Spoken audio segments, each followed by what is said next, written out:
Hola, hoy vamos a analizar en Enfoca que busca transformar por completo la cultura en las escuelas. La idea es bastante potente. Dejar de pensar en la convivencia como un simple reglamento y empezar a cultivarla como si fuera, bueno, como un ecosistema vivo. Uno donde el respeto y la dignidad son el aire que se respira. Acompáñenme a desgranar cómo funciona esto. Para arrancar, quiero que pensemos en esta pregunta, que es como el corazón de todo este cambio. Y si paráramos de ponerles etiquetas a los estudiantes, pensemos un segundo en el peso que tienen frases como el problemático o la que nunca pone atención. Esta pregunta no es para nada teórica, ¿eh? Es un verdadero desafío a cómo hablamos y cómo manejamos los conflictos todos los días. Miren, aquí se ve clarísimo el cambio en acción. A la izquierda, lo de siempre, se le pone la etiqueta a la persona. Juan es irrespetuoso. Y listo, caso cerrado. Pero a la derecha, bueno, ahí está el nuevo paradigma. Se describe la conducta, lo que se puede ver y medir. Y más importante aún, se abre la puerta a una solución. Pasamos de un juicio de valor a una conversación. Es un giro sutil, sí, pero increíblemente transformador. Y esta frase lo resume todo. La convivencia escolar no es un manual de reglas frío y estático, es un tejido vivo. ¿Y qué quiere decir eso? Pues que no es algo que se impone desde una oficina, sino que se va creando, se nutra día a día con lo que hace cada persona, estudiantes, docentes, familias, todos. Ok, entonces, ¿cómo se construye esta nueva cultura? Todo se apoya en 3 pilares clave. Pensemos que son como los cimientos de un edificio. Si están bien puestos, la estructura va a ser sólida. El primer pilar, la accesibilidad comunicativa. Suena un poco técnico, pero la idea es súper simple, que la información de verdad le llegue a todo el mundo. Por ejemplo, si la escuela avisa de una reunión importante solo por correo electrónico, ¿qué pasa con las familias que no tienen internet en casa? La exclusión a veces empieza con algo tan básico como un comunicado que no llega. Ahora, el segundo pilar, la práctica antiestigma. Esto nos conecta directamente con el ejemplo del principio, el de Juan. Es el esfuerzo consciente, intencional, de no dejar que una acción defina a una persona para siempre.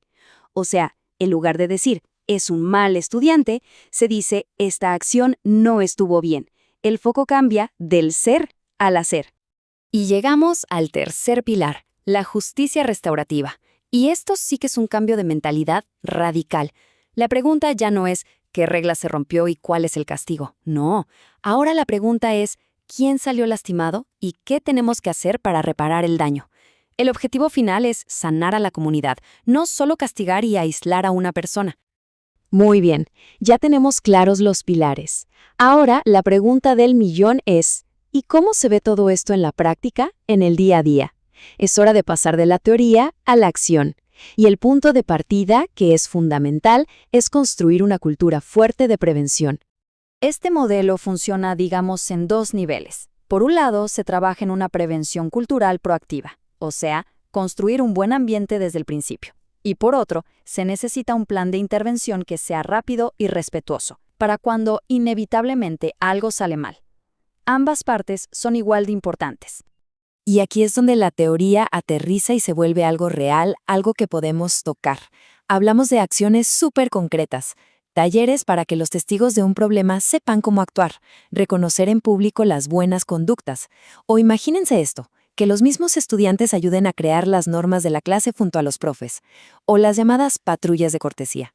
Son estas pequeñas prácticas, pero hechas una y otra vez, las que van construyendo un cambio enorme. Pero seamos realistas, ¿no? Por muy buena que sea la prevención, los conflictos van a pasar. Es normal. Y ahí es donde entra el segundo nivel, la intervención. La clave aquí es que no se puede improvisar. Cuando pasa algo, se activa un protocolo claro, uno que está diseñado para restaurar a la comunidad.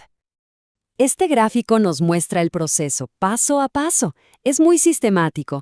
Todo empieza cuando se detecta el incidente y se notifica. Después vienen las entrevistas, pero ojo, respetuosas y por separado con cada persona involucrada. Luego se toman medidas que buscan proteger y educar, no solo castigar. Todo se anota y, esto es crucial, se le da seguimiento para estar seguros de que la solución funcionó. Para que quede más claro, vamos a ver un caso práctico, chiquito. En el recreo, un estudiante se burla del cartel de otro compañero, delante de todos, y se lo rompe. Una situación que tristemente pasa bastante. A ver, la respuesta de Manuel sería un castigo, ¿cierto? Pero aquí se hizo algo distinto, un círculo restaurativo. Y la primera pregunta no fue ¿qué hiciste?, sino ¿cómo te sentiste? El chico que rompió el cartel admitió que sintió frustración, y la víctima dijo que se sintió humillada. Poner los sentimientos sobre la mesa es el primer paso para empezar a reconstruir la empatía. Al final, el resultado no fue una suspensión. Fue un acuerdo, uno que se podía verificar. Primero, el agresor tuvo que co-crear un nuevo cartel junto con la víctima. Segundo, se comprometió a reconocer públicamente 2 buenas acciones de otros compañeros esa semana. Y tercero, una semana después, en una asamblea, se verificó que todo se hubiera cumplido. Esto no solo repara el daño, sino que además promueve una cultura positiva. Ok, todo esto suena muy bien en papel, pero la gran pregunta es, ¿de verdad funciona? Y si funciona, ¿cómo lo sabemos? ¿Cómo se puede medir la salud de un tejido vivo? Veamos cómo podemos asegurarnos de que este cambio no sea algo pasajero, sino que de verdad se mantenga. El principio que guía todo esto es una idea muy simple pero muy poderosa. Contar bien para decidir mejor. ¿Qué significa? Significa pasar de las suposiciones a la evidencia. En vez de decir, yo creo que el ambiente está mejor. Se trata de tener datos concretos para tomar decisiones informadas. Dejamos de lado las anécdotas y nos enfocamos en lo que se puede medir. ¿Y qué es lo que contamos exactamente? No se trata de medir todo, sino de enfocarse en indicadores clave. Por ejemplo, ¿qué tan seguros se sienten los estudiantes? ¿Cuántas de las propuestas que hacen los alumnos se terminan implementando? ¿La cantidad de incidentes graves está bajando? Estos números son como tomarle el pulso a la escuela. Nos dan una foto muy clara de su salud. Y esta es la herramienta práctica para llevar ese registro, la matriz de incidentes críticos.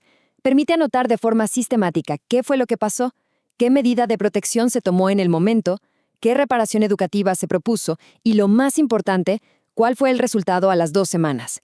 Esto garantiza que haya seguimiento y que se aprenda de cada situación. Y así, como ven, cerramos el círculo. Volvemos a la idea del tejido vivo, pero ahora con una capa más de entendimiento. Ahora sabemos que ese tejido se cultiva con prácticas que son sencillas y que se repiten, pero, y esto es lo que lo hace sostenible, también son medibles. Para terminar, les dejo una última reflexión. De todo esto que vimos, desde un minuto de clima al inicio de la clase hasta un acuerdo restaurativo, ¿cuál de estas pequeñas prácticas podría ser esa primera semilla de cambio en su escuela o en su comunidad? Porque al final, las grandes transformaciones, como acabamos de ver, siempre empiezan con un primer paso concreto. Gracias por acompañarnos en este análisis.